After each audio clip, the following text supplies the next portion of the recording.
there's this figure that's running, and it's about 5 feet tall.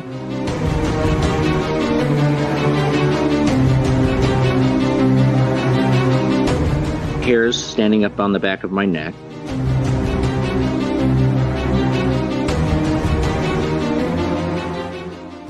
Moving at this very steady rate. It almost looked unreal.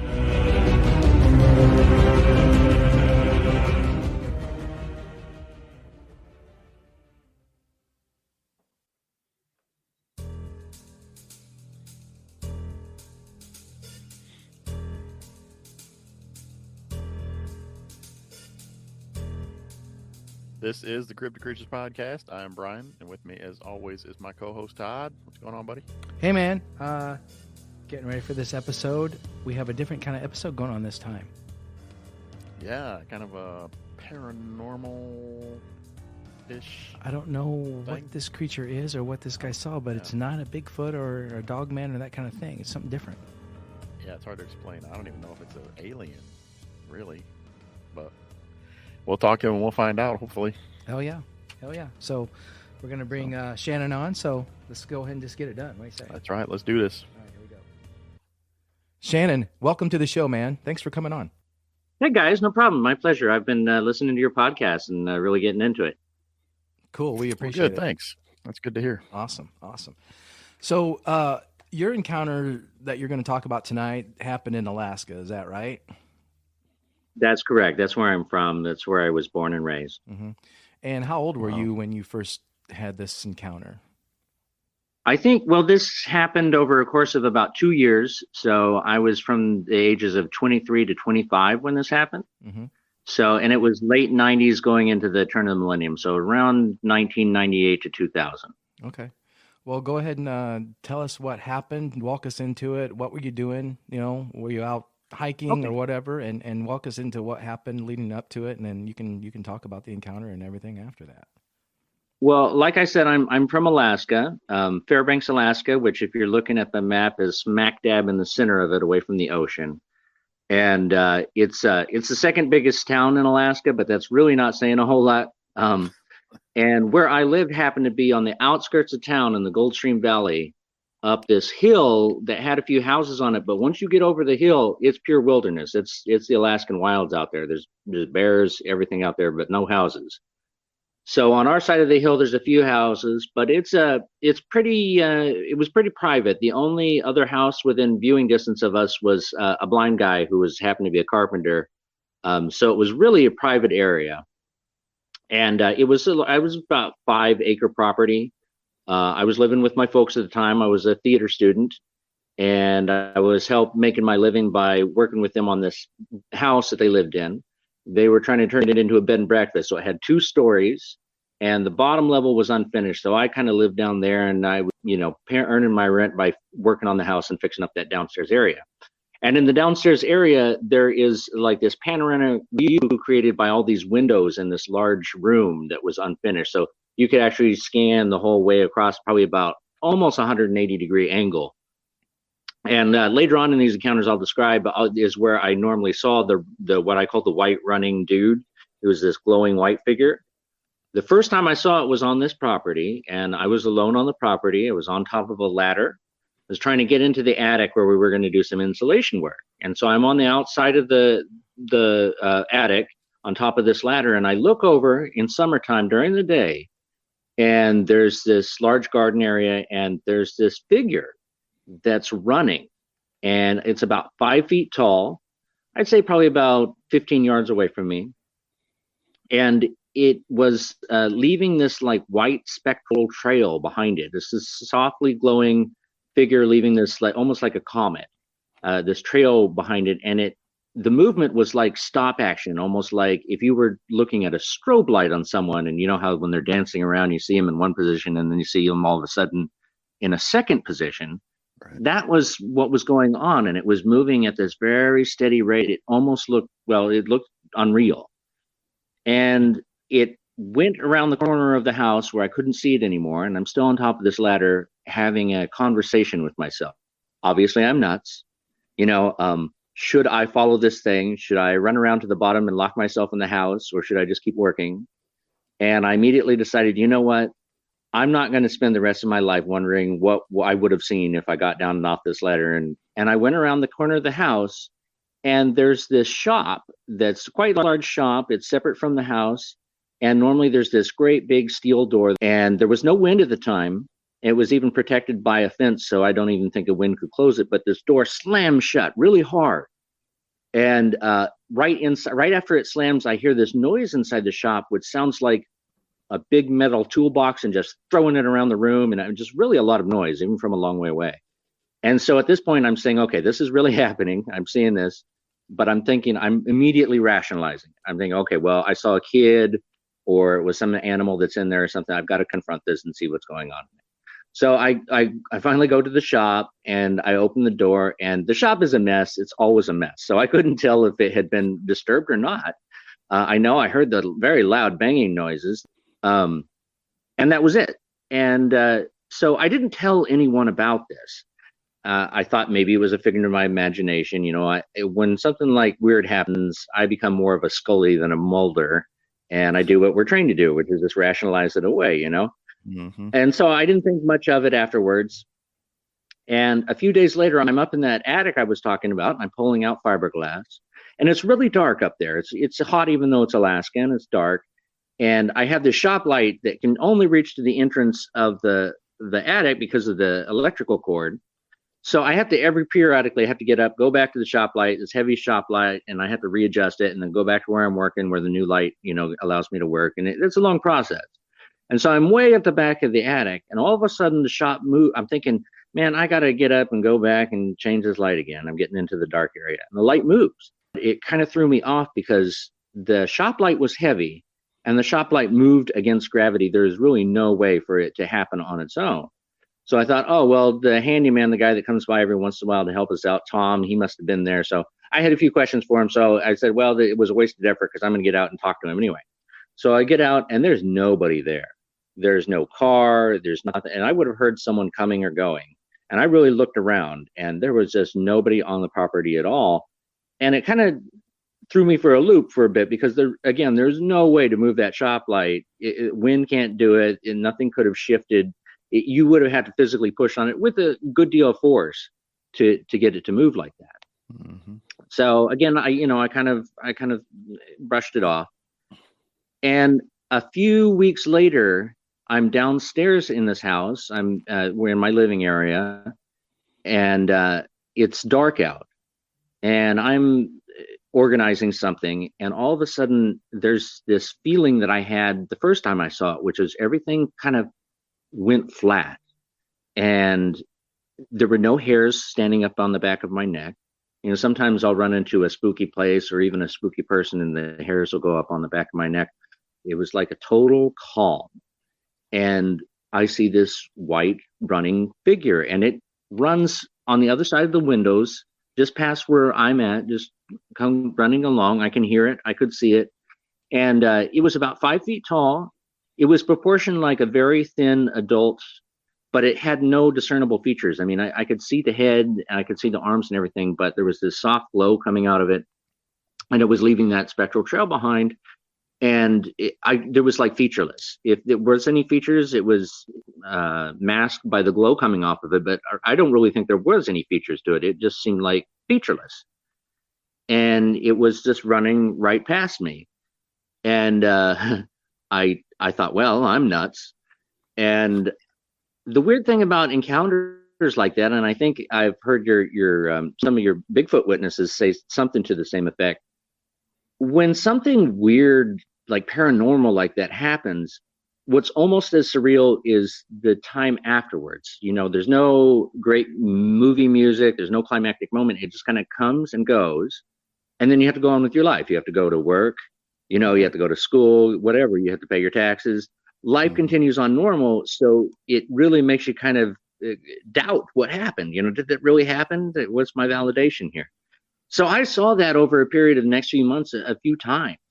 It would come running by, and a couple times I was able to go outside, but I never found any tracks. I never found any visual So I kind of forgot about it, which is weird to say, but it did happen. I forgot. I sort of put it out of my mind, thinking I was crazy. The Scully in my mind said, "Well, that's a bit of bad pudding, just coming up or something." And really, I was a young man, and I was considered somewhat of a prude because I never even tried marijuana. I wasn't into the psychedelics. There was no flashbacks going on here, so I really couldn't figure it out. The only other weird thing that clued me in is I lived in this downstairs area, and it was really unfinished. And sometimes when my folks wanted to get my attention for something, they would call me from way up above, over this gate from the upstairs area. And eventually I had to tell them to send down the dogs to get me, because sometimes I would just hear a voice calling my name, and I'd go up there to see, what they wanted. And they'd say, well, we hadn't called you. So I said, well, if you're going to call me, at least call me a few times so I know you're really asking for me, or send the dogs down or something like that to get me. And so a few months go by, and one night I'm having a couple friends over, and we're playing cards in that downstairs area where I live. And one of my friends is faced towards the windows, and all of a sudden she looks up and she goes, holy shit, what the F was that? Oh my God. And she starts freaking out. And we finally calmed her down enough to get her to explain what she saw. And she said basically the same thing. She saw this glowing figure running by. She couldn't figure out what it was. It didn't look human to her. And she was really scared. And she made our third friend drive her home, because she just didn't want to be there anymore. And at that point, I was a little scared, so I went with them because all of a sudden now this becomes real, Mm-hmm. And so we had that encounter, and I didn't see it for a while. And then one morning, I wake up and I'm lying in bed, just looking at the ceiling like I do sometimes when I'm trying to get the energy to get out of bed. And I feel something holding me. By my right arm, it's holding me over my right arm, and I can feel it along my left side, and I feel breath on my neck. And sometimes I'm a lucid dreamer, so at first I thought, well, I must be still asleep dreaming, but then after a few moments I realized, no, this does not feel like a dream. And I realized I was awake, and I was a little weirded out, so I didn't look over to my left, but I just kind of calmly sat there, and it sort of faded, and I got up and I went out throughout my day. So I didn't see the white running dude for a while. And then often in Fairbanks, it's really cold in the winter, and there's a lot of snow that accumulates at night. So when we go visit our friends to do cards, as a young man, a lot of times we would just stay at whoever's house was hosting, and we'd spend the night there because we didn't want to drive at night, when cars weren't helping keeping the roads clear, and it would be kind of scary to drive at night. So we'd just spend the night wherever we were. Well, I come home one morning, and my folks call me upstairs, and my stepdad is just enraged at me. He's just screaming and yelling at me, and I can't figure out. It takes me a while to get him to calm down to explain what's going on. And they thought I'd been hoaxing the family, because what's been going on this whole time that I wasn't talking to my family was my mother, on nights when I would normally have been downstairs, was hearing these loud banging noises, or it sounded like how I described that shop with something metal being thrown around or doors slamming. And she said that we had two Doberman pinchers. They would bark as if someone was downstairs. Now, there's no way to get into the downstairs. It was a key code, and only I and my folks knew the key code. I don't even think my sister knew the key code, because she didn't live in the house. I don't think she could have gotten in downstairs. So my mom would start going downstairs, and eventually she started taking a gun with her, and she was becoming upset because she was afraid that either I or one of my friends was doing some sort of hoax, and she was going to end up shooting one of us out of fear, because we were pranking her. And we had no idea that this was going on at all. She had not talked to me because she thought, the family would think she was nuts. And I hadn't talked to them about seeing the white glowing dude because I thought the rest of the family would think I was nuts. But that night that I came back, and my stepdad was so upset, he had actually finally heard it that night. He was there, and he heard it as well. And so he immediately assumed that it was me or one of my friends doing this. So one time in the future, I did see it running again downstairs. And so we kind of got this, we argued a little bit about what it was. When we finally compared notes. We said, what is it, a poltergeist? It didn't really sound like a ghost, because it seemed tangible and physical.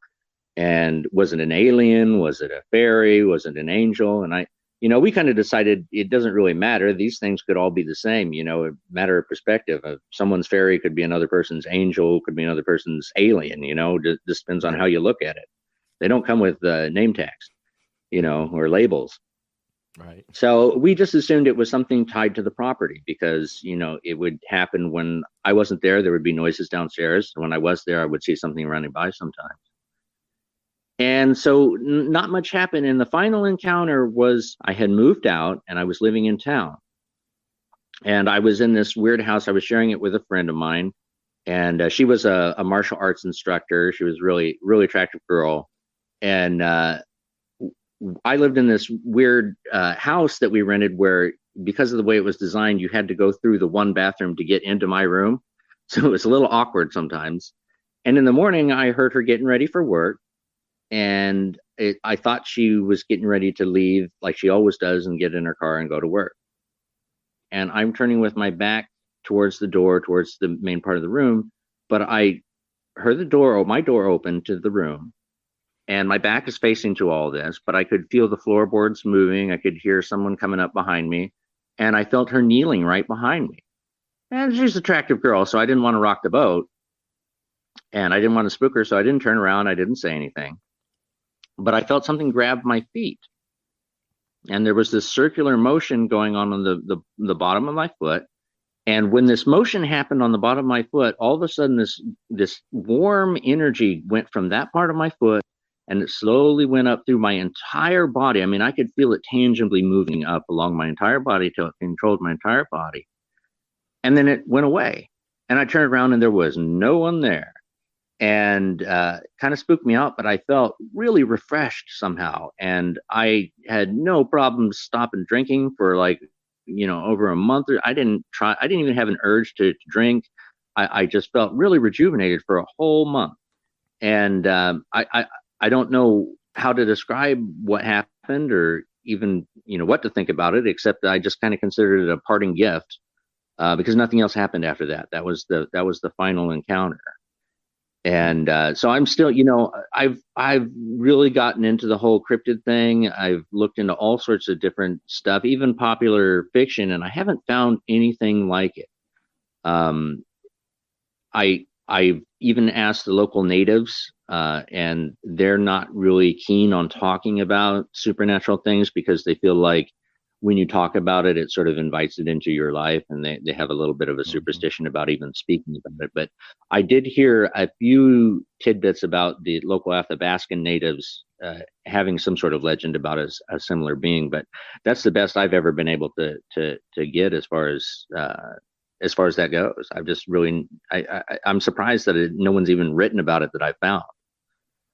The weird thing is, though, not only do people argue about what it is, the nature of what it might be, even more commonly, people will come to me and they will say they've had this or that encounter, and please don't tell anyone, but I've seen this or I've seen that, or I don't know what they're afraid of, but they just don't really feel comfortable talking about it. I'm amazed how many people have seen what they consider either a ghost or an alien or a cryptid out there. Right. Yeah, that's a crazy story. What do you think that thing was? Do you think it was an alien? Do you think it was a living creature on this earth? I think it yeah, I mean, I feel kind of blessed because I don't have to believe in there being the paranormal or something out there. I just don't know the nature of it. But really, I think of aliens as more of dimensional travelers.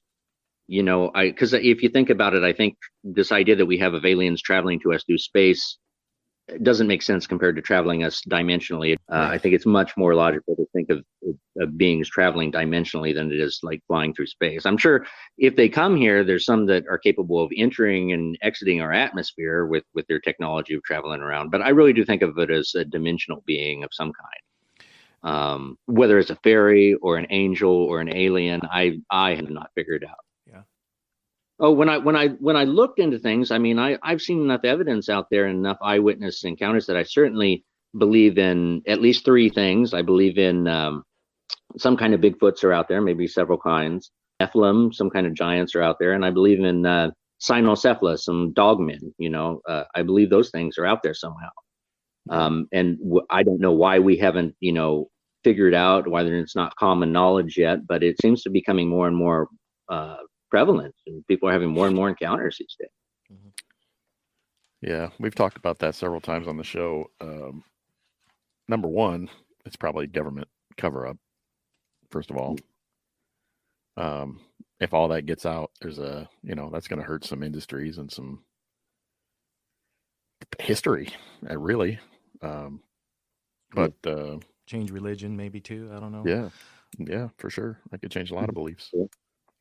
This one encounter with this one entity, changed my beliefs about things. I believe in an other. I believe that there's more out there than what we're told. It doesn't mean I know what exactly is going on out there, but I definitely believe there's something other than the vanilla reality that we're meant to accept. Right. There's also a lot of people still out there that don't want to accept it. They don't want to know. But I'm not a big game hunter, but I've lived in Alaska all my life, and I've had so many encounters with dangerous animals like moose and bears and stuff. I don't react with fear usually. The only time I've reacted in fear was when I was a kid, about 100 feet away from this location that I was talking about. We lived higher up in this very same hill.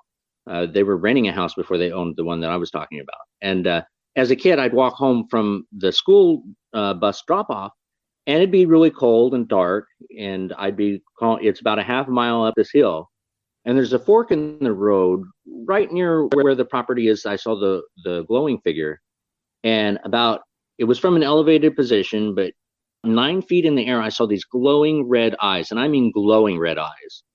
And they weren't exactly moving, but they were spaced exactly the way eyes would be, and it looked like it was, facing my direction. And I was a young kid, and I did run.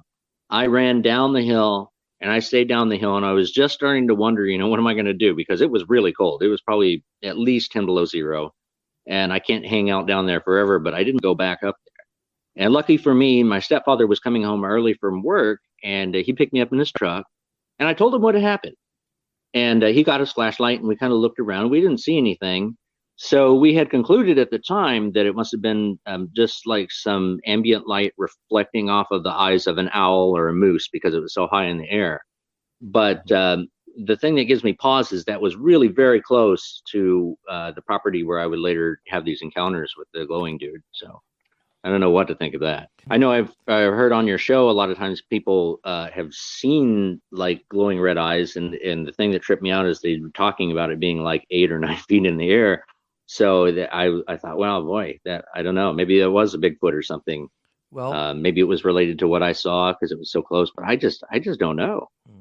Well, were the eyes close together like an owl's eyes would be, or were they bigger and farther apart? Yeah. So good question. So Shannon, you were talking about hearing the loud banging noise before you saw this creature, and you talked about interdimension and all that. I've heard people describe that noise before they've had encounters with other things like Bigfoot and this and that. I mean, could it be a portal opening up or closing? Is that the kind wow? Have you ever thought about? I'd never thought of that.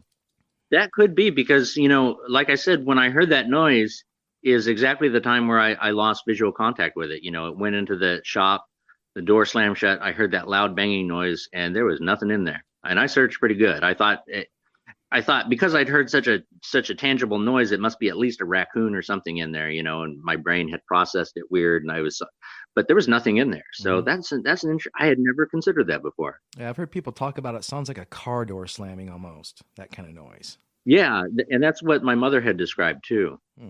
Interesting. So you haven't seen this guy since. Do you think that's what came into the room and touched you? That creature that you saw? Yeah, I think so.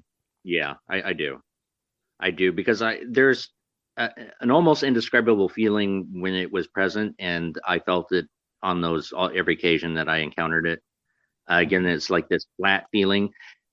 I've heard people describe a feeling like everything's all calm and safe, and there is a real flat feeling. I can't describe it any more specifically than that, but the Alaska wilderness is not as noisy as a lot of places, but it was always real quiet when I saw that. And the Alaskan winter is very, very quiet, and I could actually hear its like footsteps as it was running, as it crunched along the snow. When I saw it at night, it tended to be during wintertime. There were a couple. I mean, this was over a course of 2 years, so there were some times where it was winter. There were some times where it was summer. Summer is very short. We call it our favorite day of the year. Um, so not much of this happened during summertime. It's a very short season, Right. most of this was during the winter. So were there any tracks then in the snow? Did you see anything or no? I couldn't find any. No, I couldn't find any. I did look for that, but I didn't see them. But you could hear it. I could hear, I could hear its weight out there. Yeah. Did it look like Wow. when you saw that thing? Did it kind of look like it was floating across the ground, or When I saw it in daylight, it did look like the movement was so regular. If a person was running, they would their speed would vary a little bit as they ambled along, and this seemed to be going at a steady rhythm of speed. And that's one of the things that looked really odd to me, and again, it was, as I watched it, it was stop action. So I'd see it in one position, and then I'd see the arms in another position and the legs in a different position, as it immediately jumped from one position to the other. But it was actually going at a very slow, steady speed. And that's one of the things that clued me into that. This is not something normal I'm looking at, Right. how fast do you think it was moving? Like human speed, walking, running? Oh yeah, I think I mean, definitely within the human range of speed. It wasn't going like super super fast or super super slow.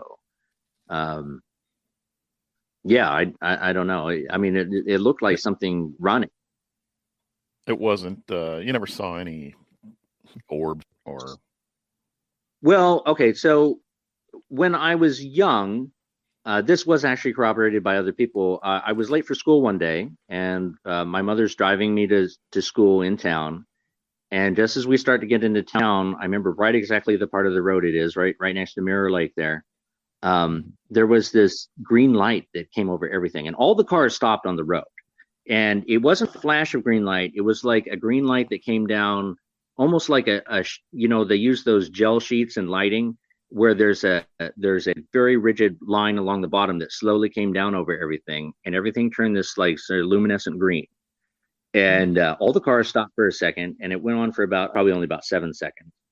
And then it went away, and everything went back to normal lighting. It was still dim because it was early morning in Alaska. But I went to school, and other people were talking about seeing it. Other kids were talking about seeing these lights, and it was only the kids that were late for school that came after the buses had traveled. And depending on what part of town they were, they saw different colors of this light. So, and we saw green. Me and my mom saw green, and she was an electronics technician. So she said, "This is not a transformer exploding. We didn't hear anything. It wasn't a flash. It wasn't coming from anywhere." She thought it was really strange. And so I wish she hadn't done this, but she was a little, had some social anxiety. So she had me call the news station. And maybe it was because I was a kid, I was in high school. I called them and I asked them about it. And their response was really kind of juvenile. I could hear them, pull the phone away and say, "Hey, Bob, did you hear any lights? Did you see any lights? Hey, Stan, I'm sorry, we didn't see anything." And they hung up the phone on me.